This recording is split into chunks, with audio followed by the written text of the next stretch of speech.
They're wheel-to-wheel coming out of the last chicane. Scene does not contain race cars that are wheel-to-wheel, and they are going into the last chicane. Announcers either watching a different race or giving out spoilers. Scene does not contain a Robert Downey Jr. being electrocuted. Oh, it's a great start to the qualifying heats here at the Monaco Grand Prix. Why are they racing wheel-to-wheel during qualifying? That makes no sense unless they're doing sprint qualifying, but that wasn't even a thing until 10 years after this episode aired. So again, stop it with the spoilers. I don't care if it's a Wehrmacht reunion party. Mallory says something distasteful because she has no filter and no real understanding of right and wrong, and the audience is supposed to find it funny just because of our abnormally vast knowledge of World War II. Cliché. Vous avez une réservation pour moi, non? Less Frenching and more archering, s'il vous plaît. Missing a hat trick by only putting 2 discount Sterling Archers in your lobby. You turned Archer loose in a casino with $4 million? Oh, don't worry. Wanting me to believe you can sincerely use the words "don't worry" in response to any question related to Sterling. For example, is Archer bringing sandwiches? Oh, don't worry. Or does Archer have chlamydia? Oh, don't worry. Or is Archer directing the new Star Wars movie? Oh, don't worry. Okay, that last one worked much better than expected, but it shouldn't have. But gambling is one vice Sterling doesn't have. I guess you missed that scene in episode 8 of this season where Archer went to Vegas with Woodhouse's brother and did lots of gambling, huh? Monsieur desires more champagne, steak frites, a post-jacuzzi female companion. Wait, wasn't there supposed to be a woman in this jacuzzi? I took a liberty to have a woman waiting in your jacuzzi. Hey, episode, it's all right for Benoit to be good at his job, but not so good that he doesn't file a missing persons report. As thick as possible, while still being swan-shaped foldable. My last attempt at ordering cold cuts from the deli counter somehow makes it into the episode. Cyril Figgis has $9,058 more in his 401k than I do in mine.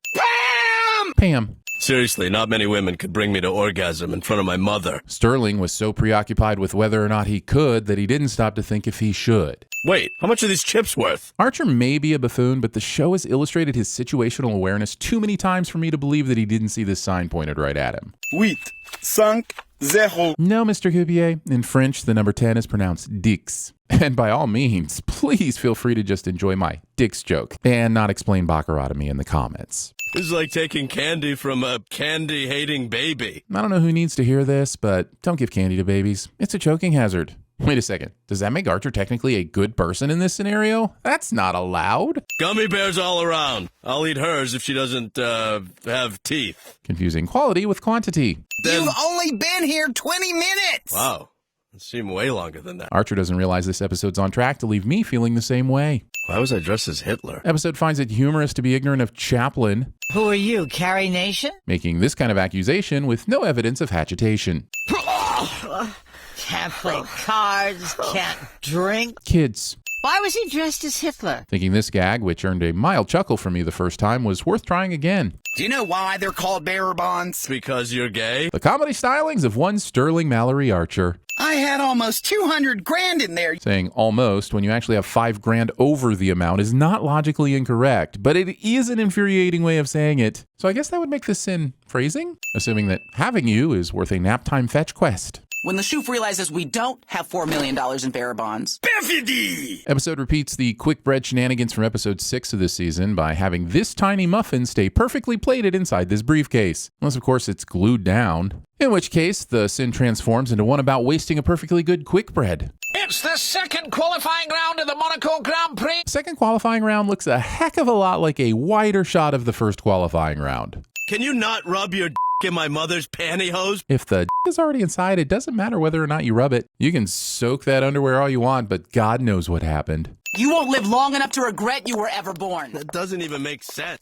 Ow! Archer would be the #1 asset at TVSins. And I'll even throw in the chokebot. Treating Chokebot as an object and not a faithful companion. How are we supposed to catch him now? Even though there are only 2 drivers who pull up to be greeted with pistols, Lana Ray and Archer all drive away with their own race cars. Meaning, this idiot saw this scene playing out and stopped to ask questions. A woman driving in a Formula One race! You wouldn't think it's possible for satire to, And a negress at that! Satire too hard? No, you don't see that every day! Or that! But here we are. I've played enough racing games to know that the corner they're approaching is a left, not a right, but the show doesn't know the right way is the wrong way. I'd buy these hay bales accidentally causing one of the race cars to jump the barrier like this, but all 4 doing it is a miracle that the episode doesn't even acknowledge. I never got my swan-shaped towel. Not getting your swan-shaped towels. This show treats the lethality of bullets more as legend than reality, so none of the main characters have to face any real consequences, and I never have to feel anything when Archer is getting shot at, because I would totally feel something. I mean, if it were required of me. I'm not like a robot or anything.